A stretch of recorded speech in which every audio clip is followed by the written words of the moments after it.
G'day and welcome to the channel. In today's video I want to discuss the warping and wobbling I'm seeing when using mirrorless bodies such as this Canon R7 in electronic mode. What's causing that warping and wobbling is actually a thing called rolling shutter. And I want to explain what causes rolling shutter and how we can minimize it. So all but the most expensive mirrorless cameras do suffer from rolling shutter. So do we use the electronic shutter? Do we use mechanical? Do we use electronic first curtain? That's what I'm going to answer today, and hopefully by the end of this video you'll have a better idea of what mode is best for your wildlife photography. So on many cameras we actually have 3 different shutter modes to choose from. On this R7 I've actually got mechanical, electronic first curtain and electronic shutter. Not all cameras will have these 3 options. Your camera may only have 2, or it may only have 1 if you've got the Nikon Z9, that's pure electronic. The first mode I want to talk about is mechanical shutter. You'll be familiar with it if you've got a DSLR. How do you know you've got a mechanical shutter? Well, if you hold down the shutter, you get this. So that noise indicates that there's something mechanical going on inside the shutter. What's actually happening is light's traveling down the lens. In these DSLRs, there's a mirror, and that mirror actually deflects the light up into our viewfinder so we can see what's out the front of the lens. When we hold down the shutter, the mirror actually flips up, the light comes through, and there's what's called the shutter mechanism. And that job of that shutter assembly is to allow light in for a set amount of time based on our shutter speed. So this video, kindly shared by Chris, shows exactly how the shutter works. You have 2 shutter curtains that both get cocked into position. Once in position, the first curtain drops, exposing light to the sensor. The speed at which the second curtain drops is dictated by your shutter speed. So a 1/1000th of a second shutter speed is literally 1/1000th of a second is the gap between those 2 shutters. And that's how we get our exposure. So I took this slow motion footage of my 40D. You can see the mirror assembly at the front of the camera, deflecting the light as I mentioned. As I hit the shutter button, the mirror flips up, exposing the shutter assembly which has those 2 curtains, and then the curtains drop, exposing the sensor to light. And I guess that brings us to the biggest downfall of these DSLRs with mechanical shutters is just the noise that they create. So you've got that mirror assembly slapping, you've got the shutter working, and if you've got 12 frames per second like this 1DX, it gets pretty loud. So let's have a listen. It sounds like a machine gun. So that is a weakness of these DSLRs, that's for sure. So the majority of mirrorless cameras also have a mechanical shutter. However, it works slightly different to a DSLR. The first difference is these no longer have a mirror in them, so we don't have that mirror going up and down. The second major thing is how the shutter assembly starts. On a DSLR, it starts closed, so there's no light hitting the sensor whatsoever. However, on a mirrorless, as you can see on the screen, it starts open. So that sensor is constantly receiving light. The reason for that is that's how a mirrorless body works, is the viewfinder is electronic, so the sensor itself needs to be looking at the scene which reflects in our viewfinder. We autofocus that way, so the shutter can't be in front of the sensor like it is on a DSLR. So what happens when we hit the shutter is the second curtain actually has to close first to reset the sensor, to get rid of all the data that's in those pixels and start again. And then it comes up, exposes light to the sensor, and then the shutter comes down like it would on a DSLR. What that means is in a mirrorless, the shutter curtain is actually doing an additional step. That additional step can lead to what's called shutter shock. Shutter shock makes our photos blurry at slow shutter speeds because there's movement inside the camera. That shutter is working overtime. So that's the big difference between a DSLR and a mirrorless. Mirrorless shutter is actually working harder in mechanical shutter. That was a mouthful, but all we need to know is that if you shoot a mechanical shutter, we can't really shoot at low shutter speeds because you're likely to suffer from shutter shock. That leads us to the second shutter mode, and that's the electronic shutter. And that's the main advantage of these mirrorless cameras is we no longer have to use that mechanical shutter. We can do it electronically. So what happens to the mechanical shutter? Well, it just cocks out of place, allows light hitting the sensor, and the entire process is done electronically via the sensor. We no longer need to use those blades. So the obvious question is, well, how does it work if it doesn't have those blades? How do we limit the amount of time that light hits the sensor because the light's hitting it all the time? It's a great question, and how it does it is by using a rolling shutter. So the easiest way to think of this is think of a flatbed scanner. If you've ever used a flatbed scanner, when you hit scan, it scans from left to right. So it starts and then it just scans and gathers the data. The sensors work exactly the same way, except they start at the top and they move their way down. And it's going line by line. The obvious issue with this rolling shutter system is the speed at which it reads from the top of the image to the bottom of the image. If that is too slow and we've got movement in that time, it leads to the rolling shutter. Now the readout speed is often measured in milliseconds or fractions of a second. And to give you an idea, a mechanical shutter is extremely fast. A mechanical shutter works at around 4 milliseconds or about 1/250th of a second. It's almost instant. Now the slowest electronic shutters like the EOS R, believe it or not, that takes 80 milliseconds to read from top to bottom. It's about 20 times slower than a mechanical shutter. So it's no surprise that you're going to get some weird things happening when it takes that long to read the image. Now I can show you a demonstration with this graphic. It shows that if the subject is moving whilst the sensor is reading from top to bottom, it's just not fast enough to capture the action, and you'll get this weird warping and wobbling going on. So I reached out to my beautiful subscribers asking for some examples of rolling shutter. The first image that I want to share is shot by OK on his R7, and this is possibly the worst rolling shutter I have ever seen. And you can see on the screen the wings are just completely warped. It looks weird. It almost looks like a fighter from Star Wars or something. It's just crazy and shows just how the R7 slow readout has caused this image. Now this next shot by Joe Becker of a swallow, this is pretty bad as well. The whole bird is warped. We've got some artifacts from an old bit of wing. It's stretched. This was actually shot on the Nikon Z6. And we can also see the wings on this great tit by Phil Evans. The bird's not flying, but the wings are moving so fast that it's caused that rolling shutter. And I've actually had this experience a few times myself. One of the most obvious ones was shot on the Canon R10, which has a real slow readout speed. And you can see on this duck, we've got some weird leftovers from the wing, and the reflections just all over the place. And what all these examples showed is what happens when the subject is moving quickly. So the subject is moving too quickly for the readout, and we get that warping. There's another thing that often happens, and it's when we start panning or we start moving from side to side as we're taking the photo. And what actually happens is it causes our background to go on a massive lean, because it's just not fast enough to keep it vertical. So if your background's on a weird lean, it's because of that rolling shutter. And we can see an example here that Mariello Angel took with this cool jet. The whole background's completely tilted on a real weird angle, and it's just completely off-putting. So we can see in this flight shot, it's actually frozen the bird, but the background, the reeds are all warped out, and our brain just can't handle that, and we just don't like seeing something that doesn't look right to us. And actually sometimes the rolling shutter is not even visible, so the bird's not actually warped, but you can see in this awesome example here is of the swallow, the top bird, the actual bird. We look at its wings position, and by the time it reads down to the reflection, the wings have actually changed position. So it's quite odd to see in this image that we've got two different wing positions in the same shot, purely down to that slow readout speed that's going on. And the last thing I want to show is sometimes the rolling shutter can actually work to your advantage and create some quite artistic shots. So we've got a couple here. The first one is this sparrow by Joe Allen on his Olympus kit. I actually quite like how that sparrow looks. It looks really cool with the wings waving like that. Johnny Ingram on his Sony a7 IV. Look at the wings on this duck from the back. It actually looks quite cool. We can see from those examples that rolling shutter impacts us when we've got some sort of movement. If the bird's moving or we're moving and we've got a slow readout speed, it's going to lead to some of these rolling shutter impacts. Big question is, does your camera have rolling shutter? It'd be great if the brands told us that in the specs, but they don't. They don't let us know what that readout speed is. To make it easier, I've actually created a chart so we can see the readout speeds of many of the common cameras. I must stress none of these speeds are official, but I reckon they're pretty close. So we can see some cameras are very slow, as I've mentioned already. The EOS R at 80 milliseconds, the Sony a7R IV at 62.5 milliseconds. These speeds mean that the rolling shutter is going to be really, really bad, and I probably would not use electronic shutter for wildlife because the rolling shutter is just going to be awful. Now thankfully Sony were aware of this rolling shutter issue. They've got into mirrorless before most others, and they've actually done some clever engineering to reduce rolling shutter or almost practically eliminate it, and that has to do with the sensor design. They created what's called a stacked sensor. I don't fully understand what that is, but basically we've got a lot more hardware behind the sensor, a lot more RAM, and it just reads out way, way quicker. In fact, the Sony A9, when it was released, I think it had a readout speed of 6.25 milliseconds, which is just blazing fast. It's almost as fast as a mechanical shutter, really eliminated rolling shutter. So any cameras that have a stacked sensor, as you can see down the bottom, super, super fast, rolling shutter is not going to be a real big issue on those cameras.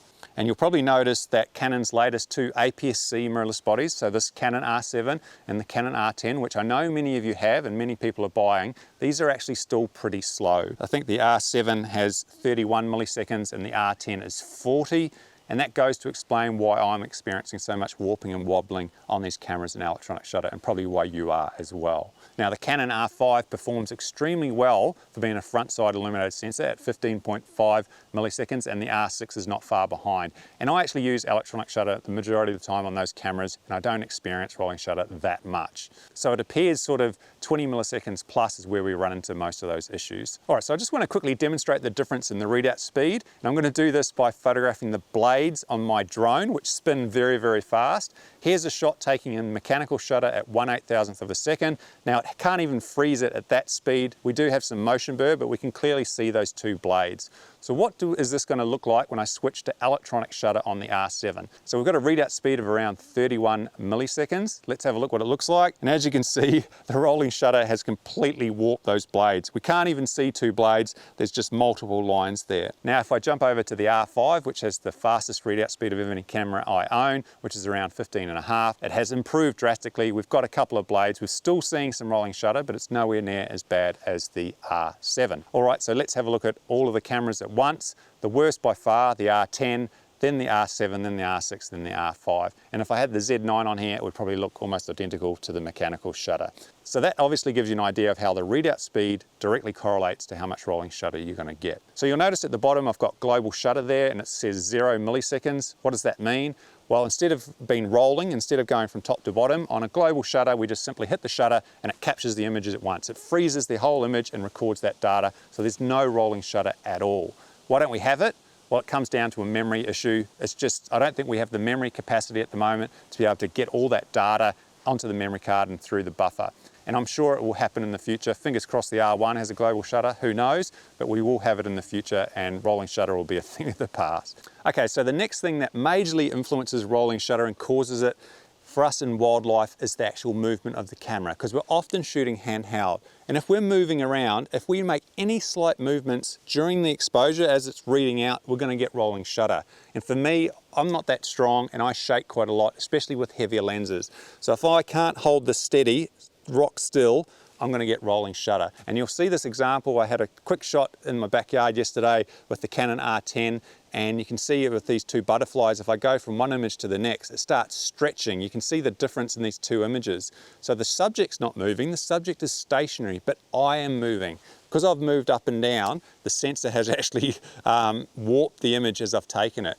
And this happens over and over, and you probably would notice this as you go through images, you start to see this bending and warping, and that's because we've moved during the exposure. So just to demonstrate this movement, I've actually set up Gary the Galah, and I've actually purposely moved as I've taken it, and as we go through this series of shot, you can see the jello movement, you can see it warping and wobbling all over the place from my movement. Now if I redo this test on the mechanical shutter, it disappears. It shows how good the mechanical shutter is at actually freezing the action. So there's one last reason that you might be getting some warping in your images, and it has to do with the actual camera design itself. I'm not sure if this impacts other brands, but I know it impacts Canon. What it is the actual IBIS inside the camera. So these modern cameras have in-body image stabilization as well as the lens to stabilize your image, and it's amazing. It allows you to take shots at low shutter speeds, and it works very, very well. However, it has an unintended consequence, and that is if your sensor is moving when you're taking a photo in electronic shutter, there's a chance that it might actually introduce rolling shutter itself. Because if the sensor is trying to stabilize as you're taking the photo and it's got these slight movements, it may impact the image as you're going along. Now the weird thing is it's not that bad on old EF lenses. And the reason for that is if we're using, say, my 500 f4 EF lens, which has IS, the IS in the lens is compensating for the pitch and yaw or trying to stabilize it, not the camera. However, what Canon have decided to do with their RF lenses is to transfer that compensation from the lens to the actual body itself. So if you have an expensive RF 600 f4 and an R3 worth around 20 grand, the sensor itself is going to move to adjust for that pitch and yaw. What then happens is you might get rolling shutter. So even though that sensor is extremely fast, you're still getting slight movement in your images. And Canon are aware of this, and I just want to read why Canon say this is happening. So they say, in theory, moving the sensor allows for greater correction of movement. However, when using the electronic shutter, rolling shutter can occur. So if a subject is moving fast, it can be distorted, but likewise if the sensor is moving, the rolling shutter effect can occur on a static object as now the sensor is moving. This is getting better in each new model, and in the future it won't be an issue, but at present it's a product limitation. So Canon are admitting that their IBIS is contributing to rolling shutter, and there's nothing they can do about it until the sensors are fast enough to eliminate it. It kind of blows my mind, to be honest. I guess I want to have the IBIS. You might say, well, just turn it off. Well, on Canon, you can't just turn off the IBIS because it turns off the IS, makes it impossible to keep your camera and lens steady. So we have to use IBIS, we have to use the IS. We just have to realize that the sensor itself is going to contribute to a little bit of this movement, which is disappointing. All right, so what does that actually mean? If your camera is completely steady, say on a tripod, and you're not moving at all, you're not going to get any of these movements. It all comes down to movement, but unfortunately the bigger, the longer the lens, the harder the IBIS is going to work, the more likely you are to see these different movements. Do those movements really degrade the image? Not really. You're probably not going to notice, however, occasionally it will interfere with the sharpness of your image, and it's just annoying, to be honest, when you're going through images and they're just moving around all over the place. So it's just something we have to deal with. I want to show you an example of what I'm talking about. I was using the Canon R7 and the Canon RF 100-400, so an excellent combo, and I actually had an amazing session with an Induro Kingfisher. What I want you to focus on is the movement and warping of the actual subject and the tree. So some of these images are a little bit soft due to the slow shutter speed and not the rolling shutter. But as we go from image to image, you can see that the bird is stretching up and down and the tree is moving. And basically no two images are the same. We're getting plenty of usable images, but many are slightly wonky and some lose sharpness in those areas. So I'm not exactly sure what is causing this. Is it my movement? Is it the IBIS? Or is it a combination of both? I'm not exactly sure. So what's important to note is that I actually got loads of usable images even with that rolling shutter. I took 150 images in that burst, and of those, about 45 of them were usable, or around 30%. So I was still getting a 30% keeper rate. A lot of them were actually warped and unusable, and a lot of them were soft, but I'm pretty happy with the 30% keeper rate. It means I'm going to get some really good shots because I was using a very slow shutter speed of 1/50th of a second. So it's not a deal breaker, you know, especially with static birds, you will get good shots in those bursts. You just have to shoot in bursts. Now there's one final shutter mode that I haven't mentioned yet, and that's electronic first curtain, and it's actually a blend of the previous two I've just mentioned. So it uses part mechanical and part electronic. All right, so how does electronic first curtain work? Well, we've only got that one mechanical shutter now, so the first one is done electronically. So the camera resets itself and then it starts reading the light. The second mechanical curtain will come down based off our shutter speed, and then it records the image much like it does with mechanical shutter. So the main advantage to this mode is the reduction in shutter shock. Because we're no longer using that mechanical first curtain, there's not as much movement inside the camera, so we're not going to get the shutter shock we get with mechanical shutter. So to test this, I just simply took some shots at really slow shutter speeds on my R5. I was at 1/40th of a second. When I was in mechanical shutter, I got a 27% keeper rate. When I changed to electronic first curtain, my keeper rate practically doubled. I was now at 50% keeper rate, which goes to show that, yep, shutter shock is real and it's definitely going to have an impact at slow shutter speeds. So I would be recommending using electronic first curtain if you're shooting in slow shutter speeds and you don't want any rolling shutter. All right, so this mode's sounding pretty good. It sounds a lot better than mechanical shutter. However, at high shutter speeds, we sometimes run into an issue on some cameras. When I'm talking high shutter speeds, I'm talking over 1/2000th of a second and higher, up to 1/8000.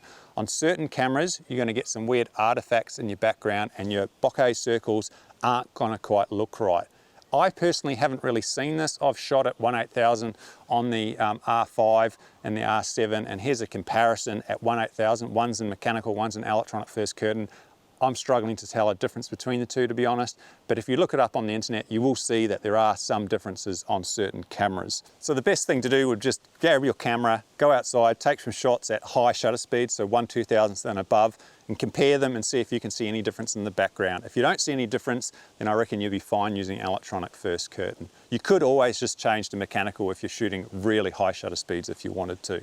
All right, so it's time to talk about the advantages and disadvantages of each of these shutter types. Which one would I recommend? Which one do I use? So out of interest, I asked you what shutter mode you were using, and surprisingly, mechanical shutter was actually the most common at around 60%, and then we had electronic shutter at about 30 and an electronic first curtain at 10. So it shows a lot of people are using mechanical shutter. obviously to overcome those rolling shutter issues. Let's start with mechanical shutter. What are the advantages? The first and obvious one is we don't get any rolling shutter, so we're not getting any warping behavior whatsoever.